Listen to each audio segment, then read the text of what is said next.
Hello and welcome to IGTV. I'm Angeline Ong and we're looking at tech stocks, a really interesting space for IG clients. The NASDAQ has recovered somewhat, up 16% so far this year, but it has been a roller coaster ride. Tech's been an interesting space. It's seen a huge number of layoffs, especially in the back end of last year and earlier this year as well.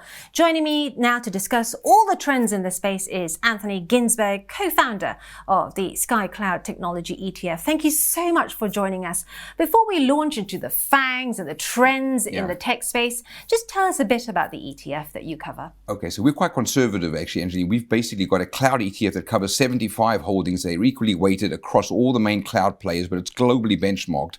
When you get broader than cloud, we also have a megatrend ETF that's across 8 sub-themes, which covers robotics, AI, cybersecurity, cloud. So we actually don't take a particular bet on one stock. So we're actually underweight the fangs per se, because we're equally weighting in the cloud. We've got 75, and in the tech megatrend, the broader one with these 8 sub-themes, that covers 120 holdings. So these are rules-based, sort of index-based, but they're much broader than just the US. So they tend to have a global benchmark.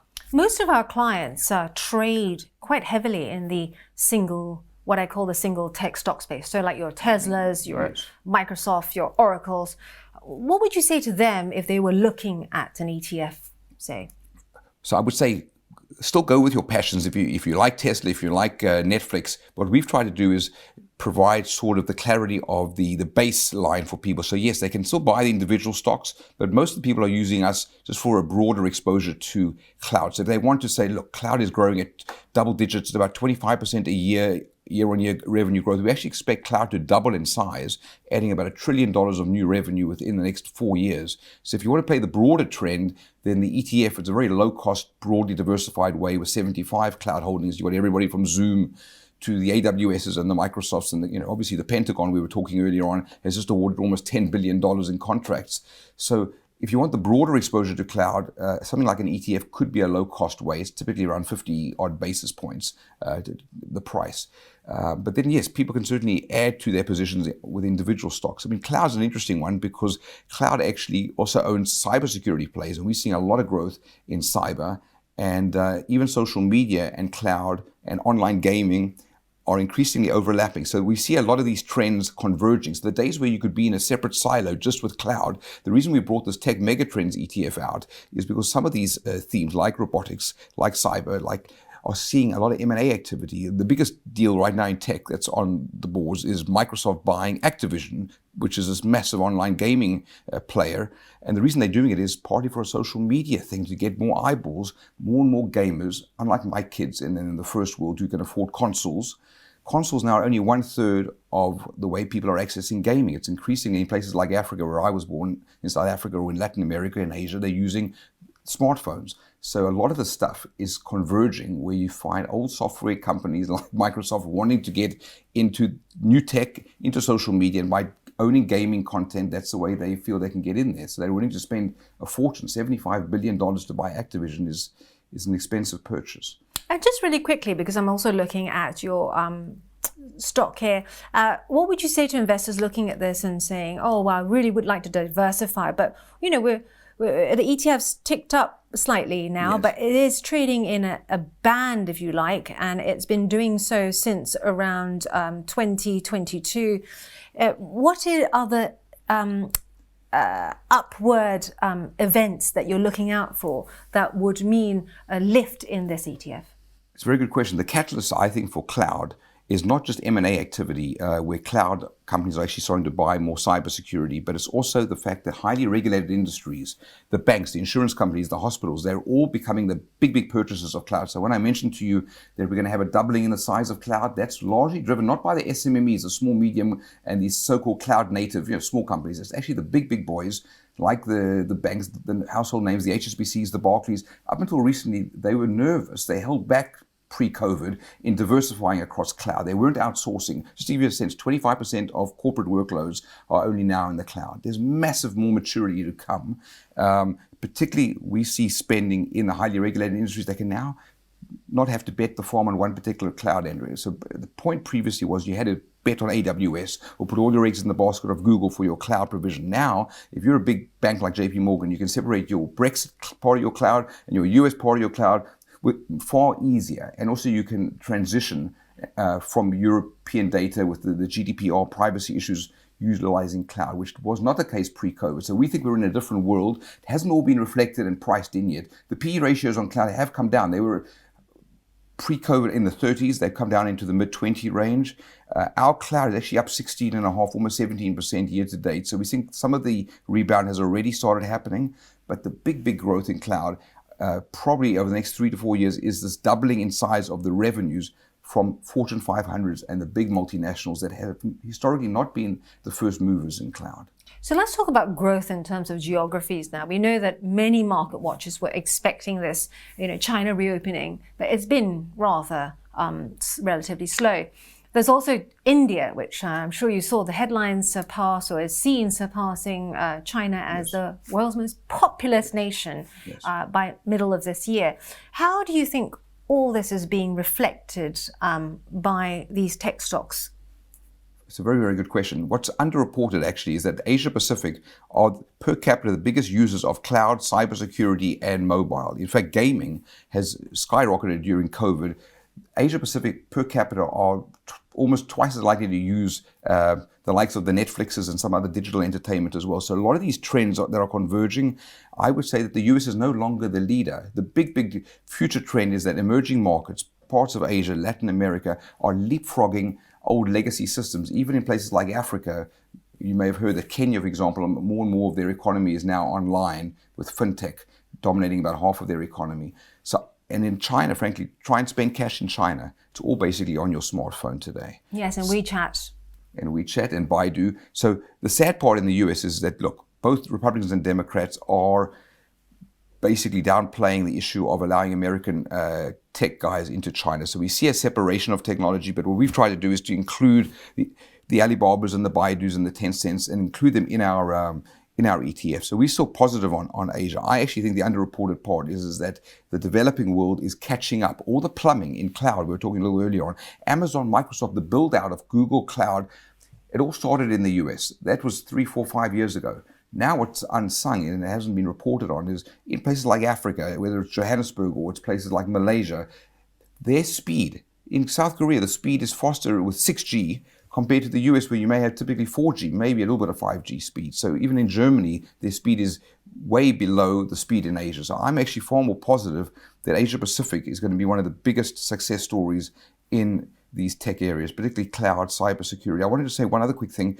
is cybersecurity and cloud are almost like brothers today. You can't really separate them. They're being rolled into these monthly prepaid packages where clients see it as an insurance policy. So if you're a big Fortune 500, you need your privacy protection, your protection from hack attacks, and that's now being rolled into cloud and cyber monthly subscription. So this is not your father's 2000 wobble with tech. I mean, I'm a trained accountant. These are steady cash flow earning businesses that are monthly subscribed and they're very steady big earners. So we're actually very positive. Incidentally, robotics is unsung because as the onshoring away from China happens, into the US and into Europe, they have a massive amount of money to spend to upgrade their factories. They haven't historically used a lot of robots in places like America. So watch out for robotics. It's one of our best sub-themes actually this year. And let's move slightly to a space that our clients are also very interested in other than robotics. EVs are huge. The US government projects now by 2030, 60% of new cars sold will be electric, and I believe 67% will be electric in model in the year 2032. I mean, is all this realistic or is it just pie in the sky? No, actually, President Biden, you have to give him some credit for an older fellow that he's actually like a green president. We don't have a green party in the US, but the Democratic Party is essentially doing all the same green technologies that you see amongst the green parties in Europe. So the positive thing is, in my own building in LA, pre-COVID, we may have had 2 or 3 charging stations in a 12-story building. Today, we've got 33 charging stations in my own building. I've got friends who couldn't drive their Teslas between LA and San Francisco. Today, you can pretty much the charging stations all over the show. America is spending in that IRA bill, the Inflation Reduction Act, they're spending $300 billion on battery chargers and on other infrastructure charging. So the US government is also banning traditional cars on US highways by 2030. So it's not just pie in the sky PR. Yes. It really is happening. And you're saying it's going at the right pace. They're catching up. They're not going to get to the pace of the Nordics or what China's doing anytime soon, but they actually are going to give the EU a run for their money. I think finally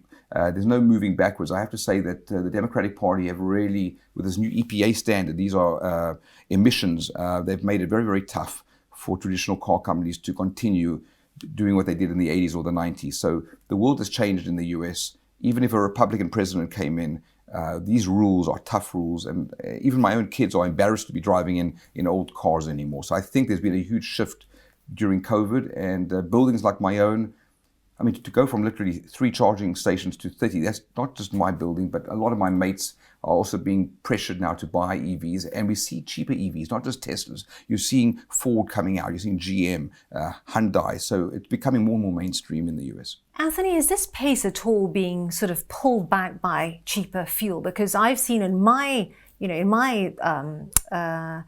village, as it were, Yes. Dulwich, there was this real growth. You could see an electric car every week on the road, right? They're changing. People are starting to stick the superchargers on their wall in their houses.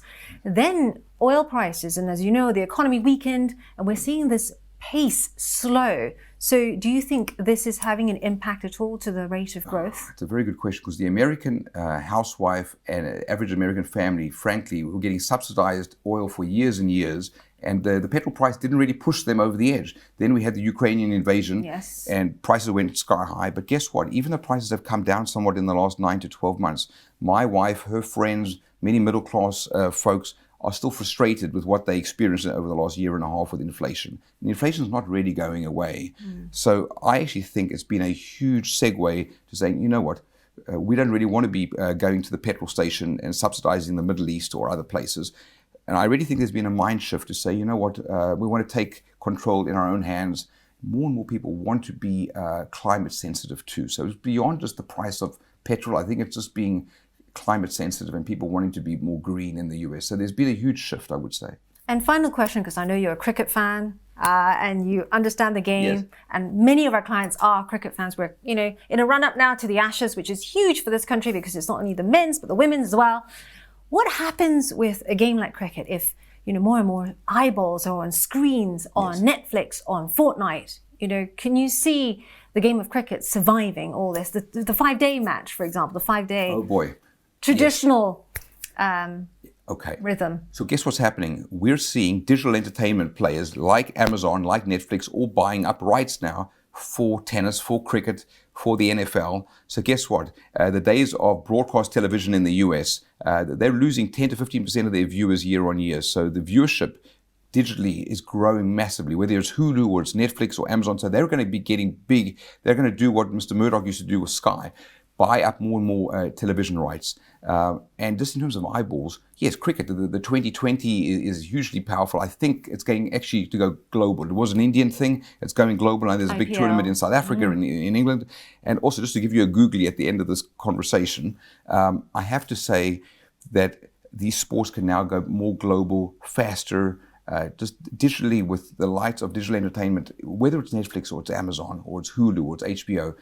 It's bringing the world closer to home. So the more I travel around Europe, they're all getting these, at the very same time, the American series, the American NFL or the NBA basketball, they're getting it pretty much for cheap prices and instantaneously. So I think the world is shrinking as a result of digital entertainment. All right, we have to leave it there. Thank you very much for that. My thanks to Anthony Ginsberg, co-founder of the SKYY Cloud Technology ETF. This is IGTV. Thank you for watching. For more videos from us here at IGTV, join us on Twitter at IGCom, Instagram, and subscribe to our YouTube channel.